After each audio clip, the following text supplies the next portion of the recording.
अस्सलामुअलैकुम स्टूडेंट्स। आज के वीडियो में आगे बढ़ेंगे तो हमारा जो प्रैक्टिकल कल किए थे उसको कंटिन्यू करेंगे। और उससे पहले यूनिट टेस्ट की कुछ मालूमात देनी थी आपको कि आपकी जो यूनिट टेस्ट है कंप्यूटर सब्जेक्ट की उसमें 1 to 4 ओके मल्टीमीडिया के चैप्टर 1 और दूसरे 3 chapter chapter 2 chapter 3 chapter 4 okay ये 3 चैप्टर सिंफिक स्टूडियो के आपकी यूनिट टेस्ट 5 में आने वाले कंप्यूटर सब्जेक्ट के लिए 25 मार्क्स की आपकी एग्जाम होगी। और जो भी आपको आंसर लिखना है वो आपको एक फुल स्केप पेज पर लिख लेना है। जैसा कि किसी क्वेश्चन नंबर 1 का अगर आंसर है मल्टीमीडिया ओके और ऑप्शन ए मल्टीमीडिया अगर आंसर है उसका तो आपको लिखना है आंसर 1। फिर ऑप्शन कौन सा है ABCD में से अगर ए है तो वो ऑप्शन ए और ऑप्शन जो है मल्टीमीडिया है अगर तो मल्टीमीडिया ऐसे ओके। तो ऐसा आपको यूनिट टेस्ट आपकी देनी है और जो पेपर होंगे आपको सबमिट करवाने हैं स्कूल के। अब आज का वीडियो स्टार्ट करेंगे तो हमने एक डेटाबेस बनाया था माई स्टोर के नाम से, उसको स्टार्ट करेंगे सबसे पहले। तो आप देख सकते हो हमने जो डेटाबेस बनाए थे माई स्टोर के नाम से उसमें हमने सबसे पहले एक टेबल बनाया था ओके एम्प्लॉय और प्रोडक्ट प्रोडक्ट और एम्प्लॉय से दो हमने टेबल बनाए थे ओके।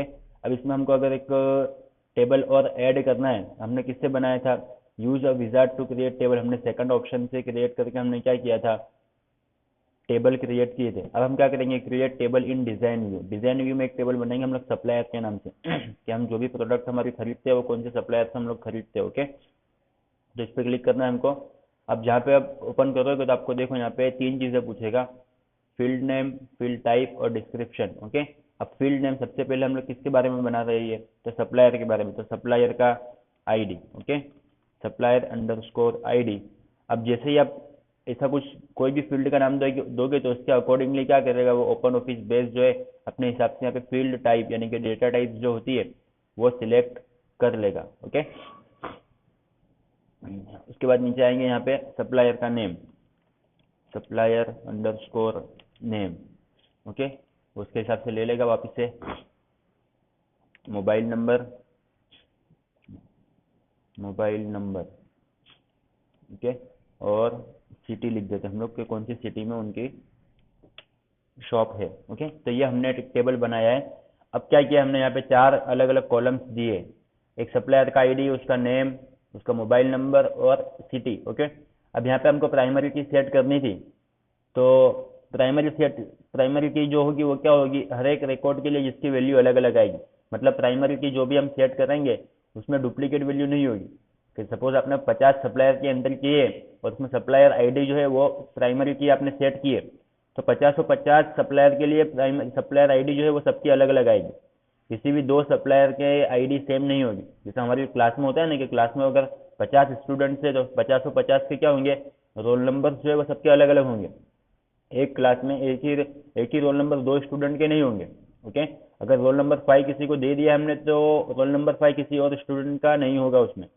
तो वो क्या है रोल नंबर एक प्राइमरी की है जिससे हर एक स्टूडेंट हर एक रिकॉर्ड क्या होगा एक अलग से यानी कि यूनिकली आइडेंटिफाई होगा ओके। तो वैसे ही हमको यहाँ पे सप्लायर आईडी जो है उसको हमको प्राइमरी की अगर बनाना है तो हम क्या करेंगे यहाँ पे सप्लायर आईडी के बाजू में जो एक छोटा सा बॉक्स दिया हुआ है उस पर राइट क्लिक करना है हमको और यहाँ पे नीचे ऑप्शन आएगा आपका प्राइमरी की का ओके। और प्राइमरी की पे आपको क्लिक लगाओगे तो आप देख सकते हैं यहाँ पे एक चाबी का यानी कि की का सिंबल हल्का सा आ जाएगा आपका।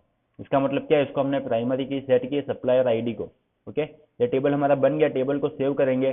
टेबल को सेव करने के लिए आपको यहाँ पे आना है। अब जब इस पर क्लिक करोगे आप तो यहाँ पे टेबल का नाम आपसे पूछेगा कि टेबल का नाम आपको क्या देना है तो हम देंगे सप्लायर ओके। और यहाँ पे ओके करेंगे हम लोग तो हमारा एक टेबल क्रिएट हो जाएगा। इसको क्लोज करेंगे यहाँ से अभी। तो आप देख सकते हो एक एम्प्लॉय एक प्रोडक्ट और एक सप्लायर ओके ये 3 टेबल हमने अभी तक बना लिए। अब जो हमारे डेटाबेस जो है हमारा उसमें टोटल 4 मेन ऑब्जेक्ट्स होते हैं डेटाबेस के बारे में ओके। सबसे पहला था टेबल जो हमने देख लिए, उसके बाद एक क्वेरीज, उसके बाद एक फॉर्म्स और उसके बाद एक रिपोर्ट ओके। अभी इन चारों को ही हमको डिटेल में पढ़ना है अगले चैप्टर्स में। सबसे पहला है हमारा टेबल। अब टेबल हमने बनाना सीख लिया, टेबल कैसे बनाना है हमको ओके। यहाँ पे 2 ऑप्शन है create table in design view और use a wizard to create a table. अब हमको अगर किसी टेबल में रिकॉर्ड एंटर करना है तो हम क्या करेंगे उस टेबल को ओपन करेंगे, डबल क्लिक करेंगे। सपोज प्रोडक्ट है तो प्रोडक्ट और प्रोडक्ट आईडी। अभी हमने ये यहाँ पे प्रोडक्ट आईडी और उसका नेम। ओके, ये दो चीज़ें हमने ली है। अब टेबल में हमको चेंजेस करना है कि टेबल में हमको प्रोडक्ट वाले टेबल में हमको उसकी प्राइस भी यहाँ पे लिखवानी है। तो हम क्या करेंगे, इसको यहाँ पे बाहर आके राइट क्लिक करना है आपको टेबल के ऊपर, और यहाँ पे एडिट का ऑप्शन आपको दिखेगा। एडिट पे आप क्लिक करोगे तो वापस से उसी व्यू में, ओके, डिजाइन व्यू में टेबल हमारा ओपन हो जाएगा, और यहाँ पे आपको जो प्रोडक्ट, जो फील्ड आपको ऐड करनी है वो फील्ड आपको यहाँ पे लिख देनी है। जैसा कि मैं ले लेता हूँ प्राइस। ओके, प्राइस हमने ले लिए, इसको क्लोज करेंगे, यहाँ से सेव करेंगे पहले, उसके बाद क्लोज। अब देखो, अब यहाँ पे प्राइस ऐड हो गई है। अब यहाँ पे हम 2-3 रिकॉर्ड एंटर करेंगे इसमें। प्रोडक्ट आईडी है, तो सपोज P1 लेते हैं हम लोग इसको। Okay, product name for example my store. तो यहाँ पे हम लोग देंगे प्रोडक्ट का नाम टेबलेट। ओके, टेबलेट, और उसकी प्राइस सपोज सेट कर देते हैं हम लोग 2000 रुपीज़। उसके बाद है सेकंड प्रोडक्ट P2 देंगे। जैसा कि मैं सपोज देखो, अभी हमने प्राइमरी की सेट किया ना प्रोडक्ट आईडी को, नहीं देखना पड़ेगा सेट किए कि नहीं किए। इसको यहाँ से क्लोज करेंगे, चेंजेस को सेव करेंगे, इसको देखो यहाँ पे हमने प्राइमरी की सेट की है। ओके, अभी देखेंगे प्राइमरी की का यूज़ क्या है। यहाँ पे प्राइमरी की हमने सेट की है प्रोडक्ट आईडी के ऊपर। ओके, अब प्रोडक्ट आईडी को अगर हम लोग, सॉरी, प्रोडक्ट वाले टेबल जो है उसमें हम लोग रिकॉर्ड एंटर करेंगे अगर। अब P1 मैंने पहले से दे दिया यहाँ पे। ओके, अब मैं दोबारा P1 दूंगा तो क्या होगा देखते। मोबाइल दे देते हैं यहाँ पे, मोबाइल 5000 रुपीज़। ओके, इसको सेव करेंगे अगर, तो देखो यहाँ पे क्या एरर बता रहा है, error inserting the new record, violation of unique constraint. Okay, duplicate value क्या दिखा रहा है यहाँ पे, duplicate value for columns S product ID. Okay, product ID क्या है यहाँ पे, प्राइमरी की सेट की है, उसके बदले वहाँ पे डुप्लीकेट वैल्यू वो एक्सेप्ट नहीं करेगा, वही एरर यहाँ पे शो कर रहा है। ओके, तो यहाँ पे हमको क्या करना पड़ेगा, प्राइमरी की जो भी सेट होगी उसमें हर एक रिकॉर्ड के लिए, यानी टेबल में जो एक लाइन है इसको हम बोलेंगे एक सिंगल रिकॉर्ड। ओके, ये दूसरी लाइन है, ये बोलेंगे सिंगल रिकॉर्ड। ओके, टेबल में दो चीजें होती है, एक होती है फील्ड। ओके, ये फील्ड मतलब प्रोडक्ट आईडी क्या है, पूरी एक फील्ड है, प्रोडक्ट नेम क्या है, पूरी एक फील्ड है। ओके, और दूसरी चीज होती है रिकॉर्ड। रिकॉर्ड मतलब पूरी एक आड़ी लाइन, स्टार्टिंग से लेके प्रोडक्ट आईडी, एक प्रोडक्ट आईडी, एक प्रोडक्ट नेम, एक प्राइस, इसको हम बोलेंगे एक सिंगल रिकॉर्ड। सिंगल रिकॉर्ड, ये एक सिंगल रिकॉर्ड, ये एक सिंगल फील्ड है प्राइस वाली। प्रोडक्ट नेम क्या है, एक सिंगल फील्ड है। ओके, जिसको हम कहेंगे कॉलम्स, और इसको कहेंगे हम लोग रोज। कॉलम मतलब फील्ड, रो मतलब रिकॉर्ड। ओके, अब यहाँ पे हमने प्राइमरी की जब सेट की है प्रोडक्ट आईडी को, तो प्रोडक्ट आईडी में क्या होगा, डुप्लीकेट वैल्यू हो रही है यहाँ पे, P1 यहाँ पे भी है और P1 यहाँ पे भी है, तो यहाँ पे क्या करेगा, वो एरर शो करेगा, error inserting the new record. क्या लिखा है, duplication value, duplicate value for column product ID. Product ID में क्या हो रहा है, डुप्लीकेट वैल्यू यहाँ पे हो रही है। अगर हमने प्राइमरी की सेट नहीं की होगी तो वो एक्सेप्ट कर लेगा। प्राइमरी की का रूल्स यही है कि वो प्राइमरी की क्या करेगा, एक ही वैल्यू दो रिकॉर्ड के लिए वो एक्सेप्ट नहीं करेगा, हर एक रिकॉर्ड के लिए उसकी वैल्यू यूनिक मतलब अलग अलग होगी। ओके, इसको हम P2 करेंगे यहाँ पे तो वो एक्सेप्ट कर लेगा। ओके, एक्सेप्ट कर लिया इसने। तीसरा भी डाल देंगे P3 करके, उसके बाद है ईयरफोन। Okay, 500 rupees. ये हमने यहाँ पे 3 रिकॉर्ड एंटर कर दिए, P1, P2 और P3। इसको सेव करेंगे और यहाँ से बाहर आ जाएंगे, फाइल में जाके क्लोज करना है आपको। उसके बाद सप्लायर आईडी। ओके, सप्लायर में हमने क्या किया है, supplier ID, supplier name, mobile number और सिटी। सप्लायर आईडी हम लोग देते हैं S1, सप्लायर का name XYZ telecom, mobile number 1234567890।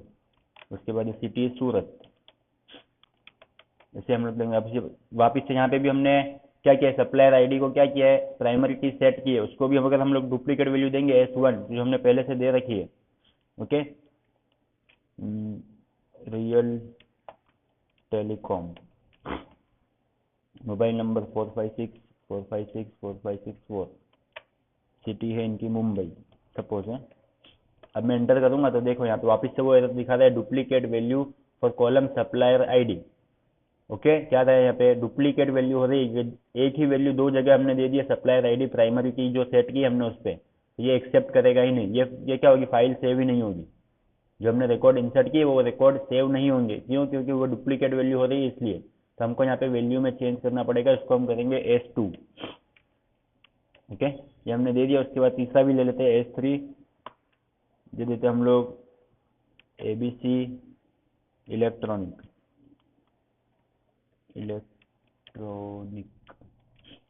Okay. Mobile number 1231231 और सिटी देते हैं इनकी नवसारी। ये हमने 3 रिकॉर्ड यहाँ पे इंसर्ट कर दिए और आप आई होप कि आपको अभी समझ में आ गया होगा। सप्लायर आईडी जो हमने प्राइमरी की सेट की है, प्राइमरी की सेट करने का मकसद क्या है हमारा? प्राइमरी की सेट करने का मकसद है हमारा क्या, हर एक रिकॉर्ड के लिए जिसकी वैल्यू अलग अलग आएगी। ओके, अभी यहाँ पे 2 वैल्यू अगर डुप्लीकेट होगी तो हमको पता नहीं चलेगा किसकी वैल्यू है। अभी हम डुप्लीकेट वैल्यू देंगे यहाँ पे तो क्या होगा, दो एक ही रिकॉर्ड मतलब एक ही वैल्यू, जैसा कि S1 है तो वो 5 जगह 7 जगह 10 जगह भी हो सकती है। बट प्राइमरी की सेट करने से क्या होगा हमारा, ये एक वैल्यू जो S1 वो उसके अलावा कहीं पे भी यूज नहीं होगी सप्लायर आईडी की कॉलम के अंदर। ओके, तो ये होता है प्राइमरी की, जो हर एक रिकॉर्ड को अलग से यानी कि यूनिकली आइडेंटिफाई करने के लिए हम लोग इसका यूज करेंगे। तो ये था हमारा टेबल के बारे में कुछ बेसिक ऑपरेशन। टेबल कैसे क्रिएट करना है, टेबल में कुछ चेंजेस करना है, जैसे हमने किया था। यहाँ पे राइट क्लिक करके एडिट में जाना है और यहाँ पे आपको जो कॉलम ऐड करनी है या डिलीट करनी है तो यहाँ से आप डिलीट भी कर सकते हो, क्योंकि डिलीट का ऑप्शन भी यहाँ पे मिलेगा। और अगर आपको इंसर्ट करनी है तो सीधा यहाँ पे आपको इंसर्ट वहाँ पे उस फील्ड का नाम लिख देना है। ओके, और अगर आपको टेबल में डेटा एंटर करना है तो टेबल पर डबल क्लिक करोगे आप तो वो क्या होगा, इंसर्ट मोड में टेबल आपका ओपन हो जाएगा और आपको 1 बाय 1 टेबल में रिकॉर्ड एंटर करना है। उसके बाद यहाँ पे सेव पे क्लिक करना है और फाइल मेन्यू में आके यहाँ पे आके क्लोज करना है आपको। ओके, तो ये था हमारा बेसिक ऑपरेशन टेबल के ऊपर कि टेबल में डेटा कैसे फिल करना है हमको, उसमें चेंजेस कैसे करने हैं, कुछ रो इंसर्ट करनी है, कुछ कॉलम इंसर्ट करनी है। ओके, फील्ड की प्रॉपर्टी चेंज करनी है, प्राइमरी की कैसे सेट करनी है, प्राइमरी की का यूज क्या है हमारा। तो ये था हमारा चैप्टर नंबर 9 यहाँ पे पूरा हुआ डेटाबेस नो मतलब DBMS डेटाबेस मैनेजमेंट सिस्टम नो परिचय। ओके, उसमें मेन 4 डेटा ऑब्जेक्ट होते हैं हमारे, एक टेबल, क्वेरी, फॉर्म्स और रिपोर्ट। टेबल के बारे में बेसिक देखिए, अभी अगले चैप्टर जो है पूरा टेबल के ऊपर है। उसके बाद जो है एक चैप्टर आएगा आपका टेबल और क्वेरी के ऊपर, एक चैप्टर है, और एक चैप्टर है फॉर्म और रिपोर्ट के ऊपर। तो ये हमारा डेटाबेस का जो कंसेप्ट है वो यहाँ पे पूरा हो जाएगा। ओके, तो आज के वीडियो में इतना ही। ये वीडियो देखने के बाद आपको ऑनलाइन टेस्ट देनी है जिसकी लिंक आपके व्हाट्सएप ग्रुप में आपको मिल जाएगी। ओके, मिलते हैं अगले वीडियो में।